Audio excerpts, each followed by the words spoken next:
Rusia y Bielorrusia advierten a Polonia y a toda la OTAN. No olviden de quién recibieron las tierras. Wagner está listo para entrar en Varsovia. Así es, en recientes días el presidente ruso, así como su homólogo bielorruso, Alexander Lukashenko, han advertido a Polonia y a toda la OTAN que su paciencia se está acabando y que dejarán claro a los polacos de quienes realmente recibieron sus tierras al oeste del país.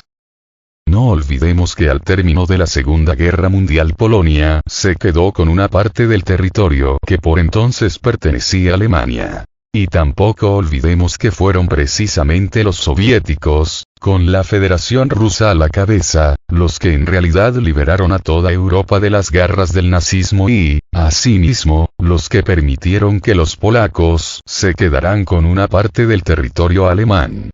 Así es, los territorios occidentales de la actual Polonia son el regalo del ex líder soviético Stalin a los polacos.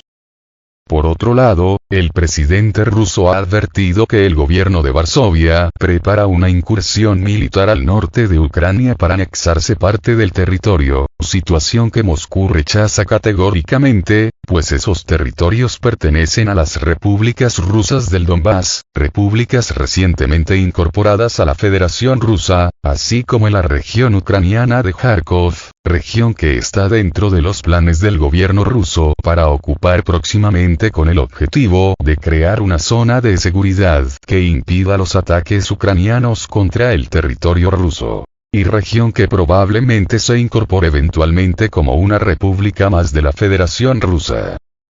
Asimismo, el presidente bielorruso Lukashenko ha advertido a Polonia que los combatientes de la compañía militar privada Wagner han puesto su mirada en el territorio polaco, de tal forma que se quieren ir de excursión a Varsovia, refiriéndose claramente con ello a una ocupación militar permanente. Esta situación se da en respuesta al constante apoyo del gobierno polaco al gobierno de Kiev en su guerra con Rusia, apoyo que consiste en el envío de miles de armas, cientos de vehículos blindados de combate, decenas de aviones de combate MiG-29 y Su-25, helicópteros artillados de diferente tipo, así como miles de mercenarios, además de una ayuda financiera considerable.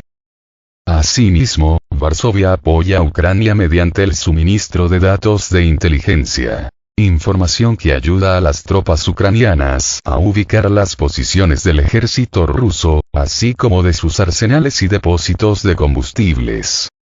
En fin, que el país que ayuda de manera más extendida a Ucrania es precisamente Polonia. Claro que esta ayuda no es gratuita, y de algún modo la tendrá que pagar Kiev. De tal forma que ya se hacen planes en Polonia para la ocupación militar, y posterior anexión, del territorio ucraniano al este y norte del país. Y es precisamente a esa situación a la que se refiere Vladimir Putin cuando habla de una posible incursión a Ucrania de tropas polacas, incursión militar que sin duda chocará con la presencia rusa en el este y norte de Ucrania. Y tampoco olvidemos que uno de los países que promueve con más insistencia la rusofobia en Europa es precisamente Polonia, país que exige a Estados Unidos la presencia de tropas norteamericanas en suelo polaco, así como el despliegue de armas nucleares estadounidenses. Todos estos hechos son los que han motivado las recientes declaraciones tanto del presidente bielorruso, como de Vladimir Putin. Sin embargo, cabe preguntarse, ¿qué tan probable es un enfrentamiento militar entre Polonia y la Federación Rusa? Pues yo diría que muy probable. Y se comprende que un enfrentamiento de este tipo llevaría a una guerra generalizada en toda Europa, y de ahí a una guerra mundial.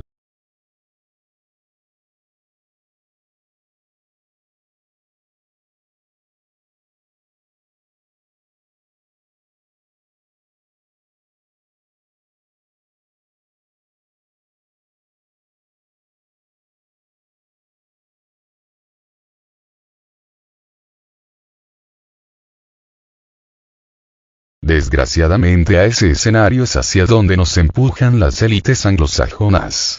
porque uno de los principales promotores del conflicto en Ucrania, o más bien, de la continuación de este, es precisamente el Reino Unido, así como Estados Unidos.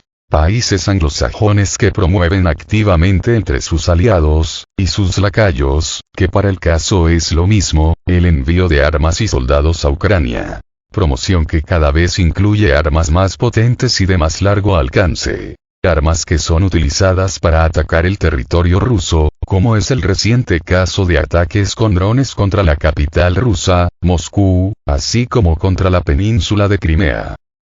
Entre el envío de estas armas más potentes y de mayor alcance tenemos a los misiles de crucero británicos Storm Shadow, a los franceses Scalp, una versión francesa del Storm Shadow, así como de los estadounidenses NASAMS. Además de estos misiles, Occidente también está enviando algunos de sus vehículos de combate más modernos, como es el caso de los Leopard 2 alemanes, los Challenger 2 británicos, los Leclerc franceses y los Bradley estadounidenses. Sin embargo, los recientes ataques contra la capital rusa, así como contra objetivos militares en la península de Crimea, se han realizado mediante el uso de drones aéreos y de drones marinos de largo alcance. Se entiende que Ucrania no tiene la tecnología, ni las instalaciones necesarias, para fabricar este tipo de drones. De tal modo que esa tecnología y esos drones los recibe del exterior, entendiéndose que provienen de algunos países occidentales. Drones que, si bien no llegan armados a Ucrania, si llegan en partes y ya después los ucranianos son los encargados de ensamblarlos en el país. Eso mismo sucede con el sistema de misiles tácticos de fabricación ucraniana, el Grom-2. Misiles que tienen un alcance superior a los 500 kilómetros. No obstante, para que Ucrania pudiera terminar de armarlos recibió ayuda occidental, además de tecnología y componentes extranjeros. Estos misiles Grom-2 ya se han utilizado para atacar el territorio ruso, así como la península de Crimea.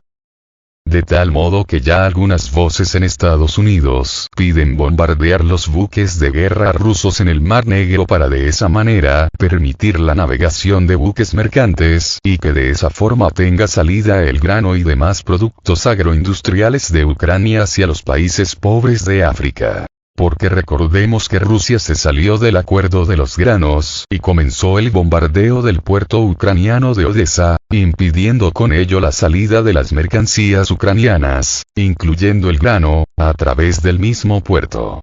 No obstante, con acuerdo, o sin acuerdo, el grano de Ucrania no iba hacia los países pobres de África, sino que la mayor parte terminaba en los países ricos, principalmente europeos, ya sea a través del mismo puerto de Odesa, o a través de las vías férreas que salen de Ucrania y que llegan a Europa.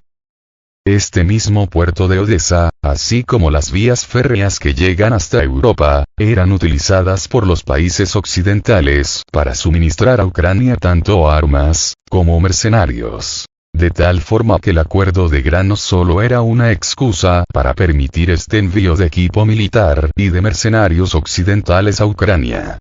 Razón por la cual Rusia decidió salirse del acuerdo y proceder a destruir el puerto de Odesa y sus bodegas que escondían armas occidentales, así como las vías férreas que conducen desde ahí, hacia Europa.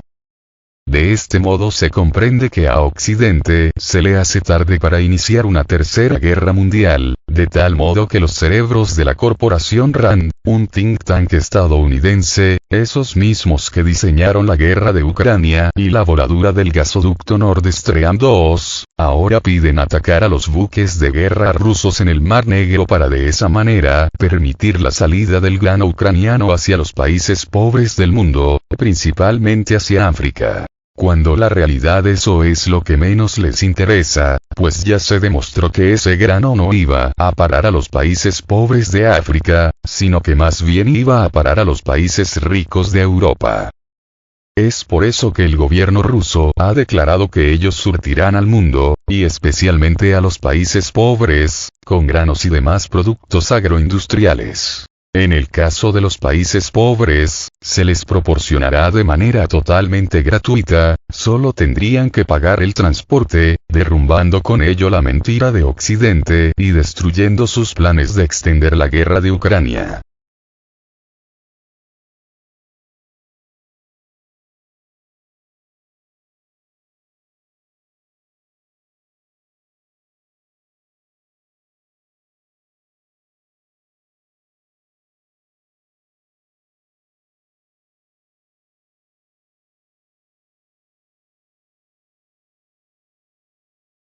Pero volviendo a la pregunta inicial, ¿qué tan probable es un enfrentamiento militar entre Polonia y la Federación Rusa?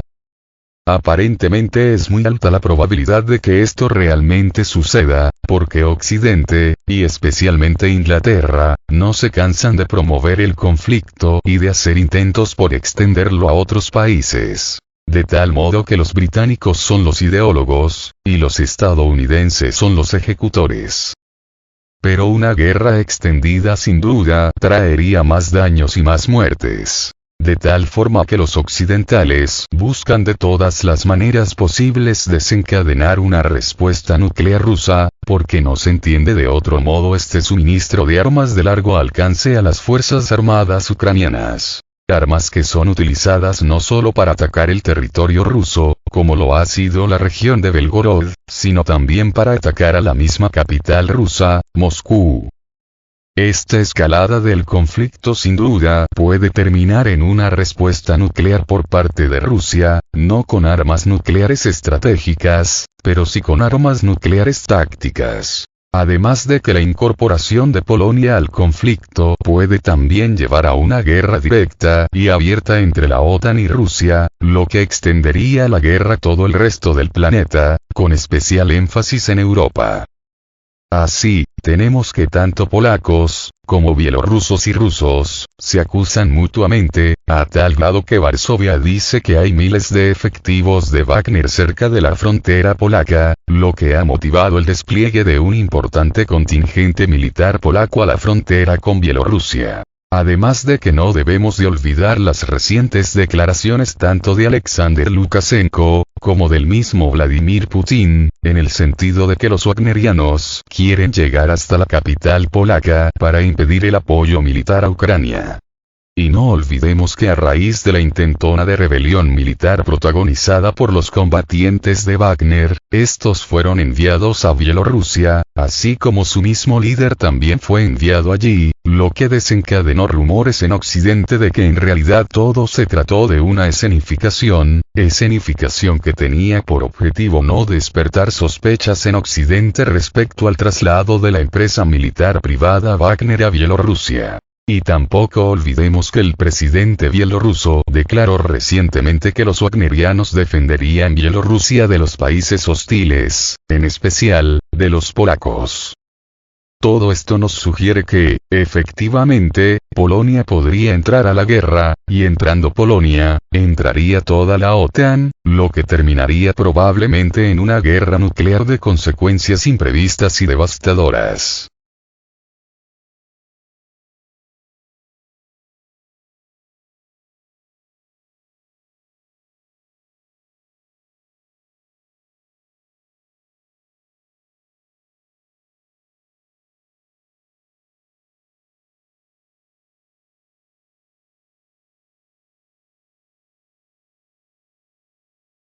Esto es una completa estupidez. Zhivkov reaccionó a las declaraciones sobre el intento del grupo Wagner de tomar el corredor de Suwałki.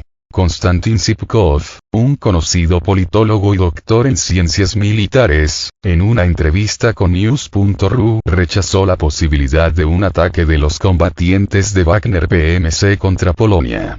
Hizo hincapié en que tal acción no satisface los intereses de Rusia y Bielorrusia y parecerá absurda.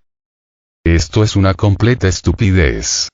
Además, significa una guerra contra la OTAN. Quien quiera que comience a provocar la guerra bielorruso-polaca en realidad trabaja para el enemigo. Un hipotético ataque del grupo Wagner contra las ciudades polacas no satisface los intereses del Estado de la Unión, subrayó Zhivkov. El jefe de Bielorrusia, Alexander Lukashenko, expresó recientemente la opinión de que los combatientes del PMC de Wagner tenían la intención de destruir el equipo militar polaco. Cabe señalar que Polonia había reaccionado negativamente anteriormente al despliegue de combatientes Wagner en territorio bielorruso.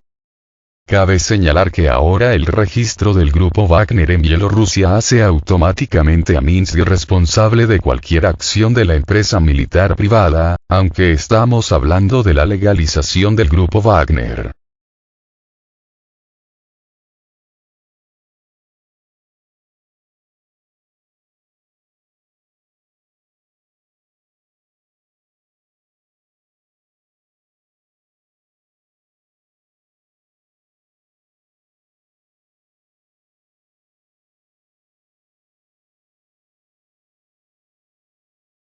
Pentapostagma. Rusia detendrá el nuevo corredor de granos con un solo puente. Las Fuerzas Armadas de Ucrania están buscando formas alternativas de exportar granos del país, sin pasar por los puertos del Mar Negro.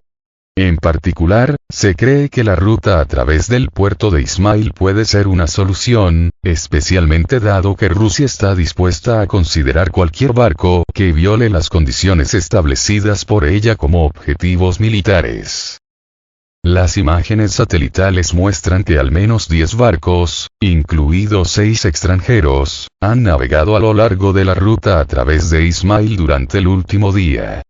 Los barcos extranjeros entran en las aguas territoriales de Ucrania, y más tarde, a través del canal, son enviados hacia Ismail, Reni, etc. Según el periódico griego Pentapostagma, Ucrania, en cooperación con los Estados Unidos y la OTAN, está considerando la posibilidad de utilizar los puertos al sur de Odesa, incluidos los rumanos.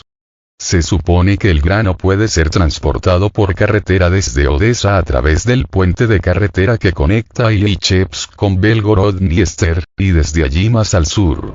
Sin embargo, la pregunta sigue siendo: ¿intentará Rusia destruir este puente, impidiendo la exportación de grano ucraniano de Odesa, o lo dejará intacto,